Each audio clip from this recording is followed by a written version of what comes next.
blanco, pirmado. Magsaliksik po yung ibang nating kababayan, malinaw po dyan. Pagka-enroll bill, ibig sabihin, tapos na po yun eh. Ito na yung final form, ito na po yung naging basihan ng GAB, yung General Appropriations Bill. May blanco pero nakapagpagawa sila, nakahulma sila ng General Appropriations Bill.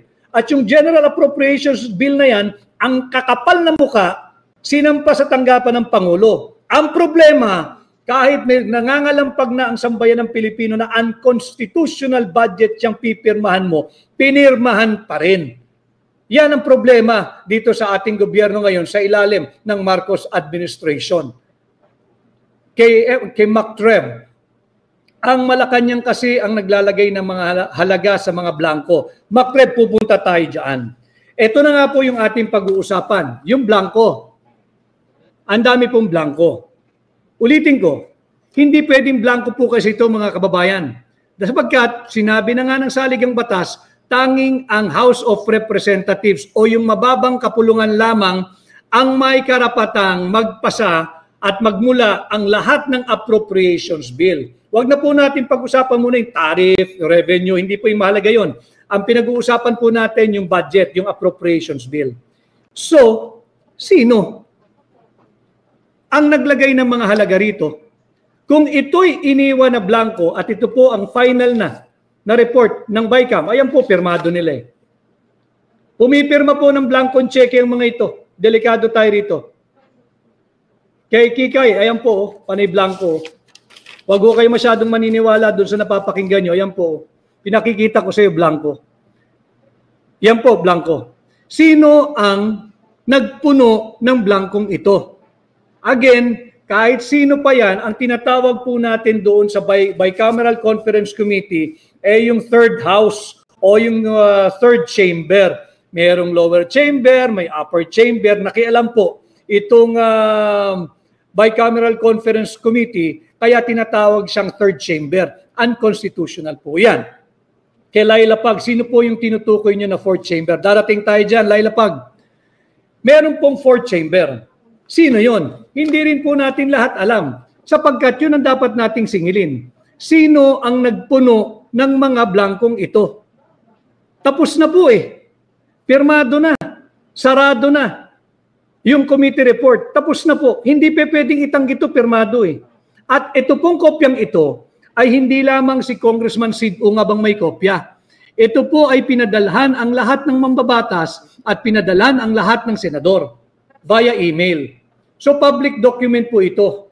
Bakit po kinakailangan exclusively mag-originate ang appropriations bill sa House of Representatives? Sapagkat po mas marami sila. Ang assumption po ng ating saligang batas, ang assumption po ng batas, since mas representative kayo ng tunay na sentimiento ng mamamayang Pilipino, dapat diyan nagmumula yung appropriations bill. Dahil mas nararamdaman ho nila eh. Alam nila yung mga pangunahing pangangailangan ng sambayan ng Pilipino. Kaya po sa kanila nagmumula. However, yung Senado maaring mag-approve o kaya makipag-usap sa kanila, mag-disapprove o kaya mag-reconcile po sila. Yun lang po ang purpose ng Bicameral Conference Committee. Subalit, blanco. Comes now the most difficult question. Sino ang nag-fill up ng mga blankong ito? Hindi po maaari yung chief of staff ng mga kongresista at mambabatas. Lalong hindi po pwede yung kung meron man silang itinatag na technical working group. At lalong hindi pwede kung executive department ang nag-fill up nito. Bawal ho yan. Sapagkat malinaw sa ating saligang batas, all appropriations bill shall originate exclusively in the House of Representatives. Ang basihan po niyan ay Article 6, Section 24 of our Constitution. And I challenge anybody, bisitahin po ninyo yung ating saligang batas nang mahimasmasan po kayo at matauhan po kayo na sadyang illegal itong 2025 budget na pinirmahan ni Bongbong Marcos. Ito na po, yung ikatlong unconstitutionality. Sino ang pumirma o sino ang naglagay ng mga halaga sa mga blankong ito. Hindi ho kasi pwede, malinaw po rito eh. Sa omnibus motion, meron po nakalagay dito sa kanilang, ito po lahat galing sa kanilang report. Sabi po sa kanilang omnibus motion, yung technical staff ng House Committee on Appropriation and the Senate Committee on Finance, ito na nga po yung Vice-Cam, are authorized to effect, pakinggan ho nyo yung technical staff po nila, binigyan nila ng otoridad, na to effect corrections lamang of typographical, grammatical, and printing errors. Yan po ang malinaw dito. Ang pwede lang nilang punan o tamain ay yung mga effect corrections of typographical, yung spelling, halimbawa. O kaya yung mga grammatical, mali po yung English. O kaya yung mga printing errors. Pero hindi po nila pwedeng pakialaman yung halaga nito. Hindi po nila pwedeng lagyan ng kahit magkanong halaga, kahit 1 sentimo ang mga blankong ito. Bawal po yun, illegal po iyon, unconstitutional po iyon. Now, having debunked the fake news of Malacanang, malinaw po kung sino ang nagsisinungaling. Malinaw po kung sino nagpapalaganap ng fake news. Ang usapin po dito ay ang Bicameral Conference Committee Final Report. Ito po iyon. Puno ng blanco. Ayan o, blanco. Paano mo lalabanan ito? Dokumento ito galing mismo sa House of Representatives. At lahat ng congressman at lahat po ng senador ay may kopya nito. Ito ang dapat ipaliwanag ng Kongreso. Ngayon, nakikialam ang Executive Department. Baka ho, meron silang alam na hindi natin nalalaman. Baka po, meron silang kinalaman sa pagbubuo ng mga halagang ito. Bakit po importante? Kasi tingnan ninyo, blanco. Pag blanco, paano ka nakabuo ng budget na ang halaga ay 6.32 trillion pesos? Saan galing yung 6.32 trillion pesos? Ulitin ko, kahit po yung mga mag-aaral sa elementarya, yung basic math, 1 plus 1, 2. 2 plus 2, 4. Pero kahit po kayong napakatatalino nyo ng lahat na nakasubaybay po sa akin, sagutin po nyo ito, 3 plus blank, magkakanong lalabas ang halaga? Ang hirap po sagutin, hindi ba? 3 plus blank, ang lalabas sa halaga ay magkano? 3 plus hindi blank po natin matiyak. Yun po ang nangyari dito sa 2025 budget. Itong mga blankong to, merong isang grupo na nagpuno ng mga halaga nito. Sino yun? At kung sino man kayo, wala kayong authority. Bawal yan. Whether yung nagpuno nito ay nagmumula din sa subcommittee, kung may subcommittee ang Vice-Cam, o dili kaya sa Executive Department, baka may nakatagong fourth chamber dyan na sila ang pupuno ng mga halagang ito. Kaya importanteng nalalaman ho ninyo ito bago po matuluyang ilihis ng gobyerno ang kanilang naratibo. Ang naratibo po, blanco yung Bicameral Conference Committee report. Importante po ito at sabi ko nga ho kanina, lahat po dapat ay recorded. May record po. Ito na nga po yung record. Pinapakita ko sa inyo. Sapagkat itong papel na ito is not an innocent piece of paper or document. Ito po ay may evidentiary value. Ano po yung evidentiary value nito? Unang-una, blanco. Paglabag sa ating saligang batas. Pangatlo, yung mga pumirma po rito, it's a clear abandonment of a sacred constitutional mandate, of a sacred constitutional duty na bantayan ang kaban ng bayan at kahit 1 sentimo ay hindi dapat masayang. Yan ang value ng dokumentong ito. Hindi po ito innocent piece of paper. Yan ang kainaman din naman sa gobyerno. Napakarami po kasing kopya nito. Hindi ka pwedeng basta-basta na lamang manloloko ng sambayan ng Pilipino na akala mo, walang lalabas na dokumento na magpapakita ng kalokohan ninyo. Kay Elaine Banares, where is the credibility of our senators and congressmen who signed? Yun po, isingilin ninyo sila. Sapagkat sabi ko nga, this is a clear act of abandonment of a constitutional duty, of a sacred constitutional mandate. Nabantayan ang kaban ng ating Pilipino at kahit isang sentimo ay dapat walang nasasayang, walang nauuwi sa korupsyon. Korupsyon na naman po ito eh. Kahit ano pang tingin mo rito, baliktarin mo man yung papel, blanco pa rin ho eh. Itaktak mo man, blanco pa rin ho eh. Ito ay malinaw na korupsyon. Ito'y dapat panagutan ng kung sino man ang nakialam dito.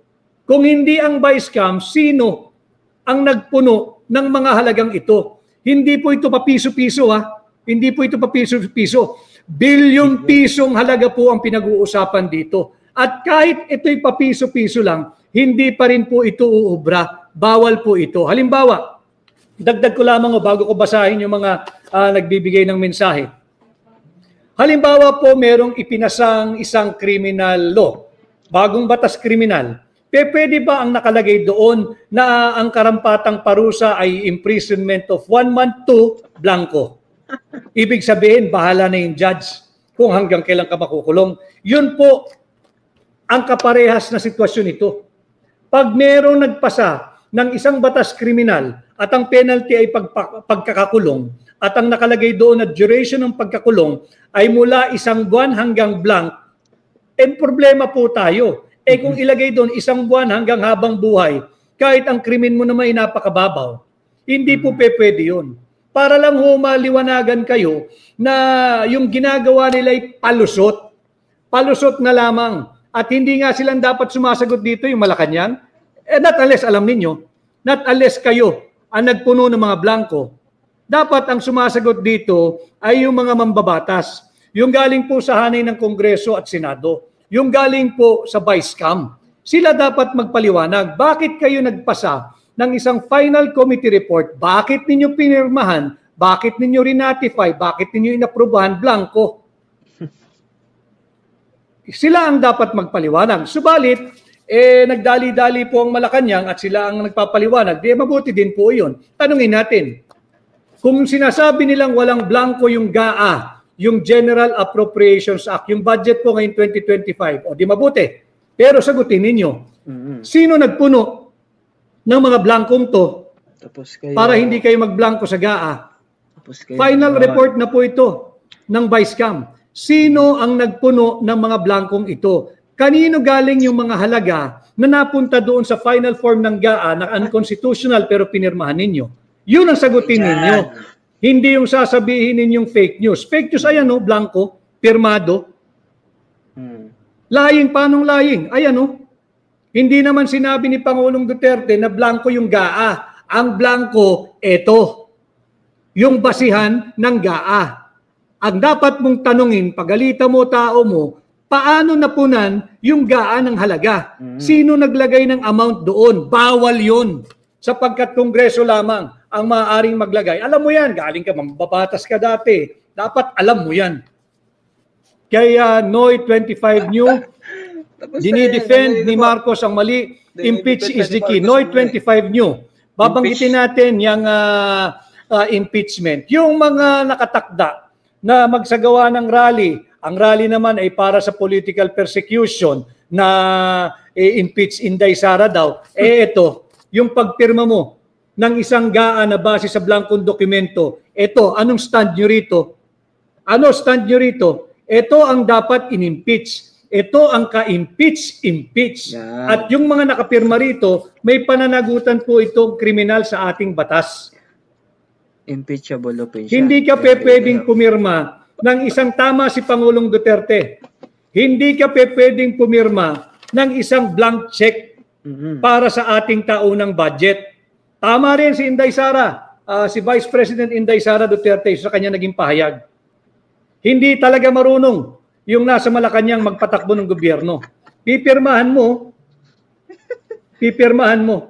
So ito po yung mga usapin na dapat nating patuloy na pag-uusapan. At maganda na nagbigay tugon ang Malacanang at ang tugon nila ay panglihis sa katotohanan. Ayan po, blanco eh.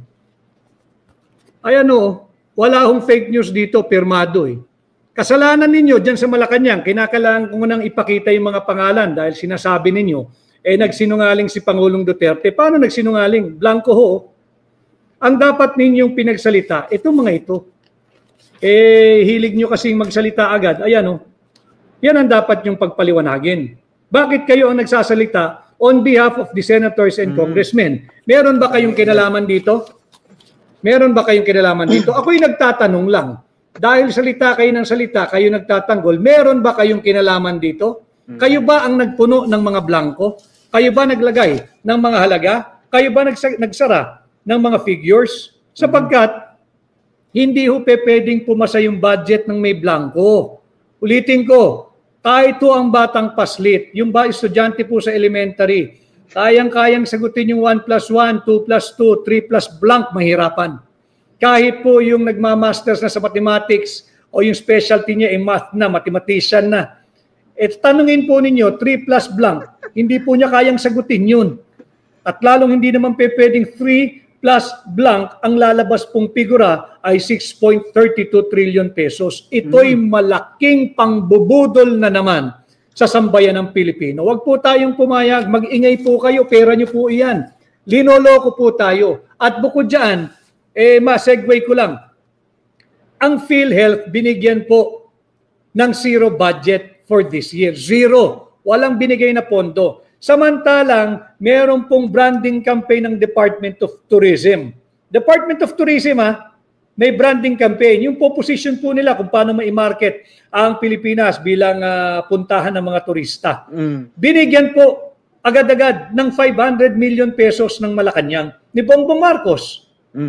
Inuna mo pa yung branding ng turismo kesa sa kalusugan ng mamamayang Pilipino? Ulitin ko yung tanong ko, anong klaseng puso meron kayo? Anong klaseng prioridad meron kayo? Inuna nyo pa yung pondo ng advertising, ng branding ng Department of Tourism, 500 million. Samantalang ang PhilHealth, zero. And then, alam naman din ninyo kahapon, binanggit ko na ho sa ating mga kasama na miyembro po at naging miyembro ng Armed Forces of the Philippines at ng Philippine National Police.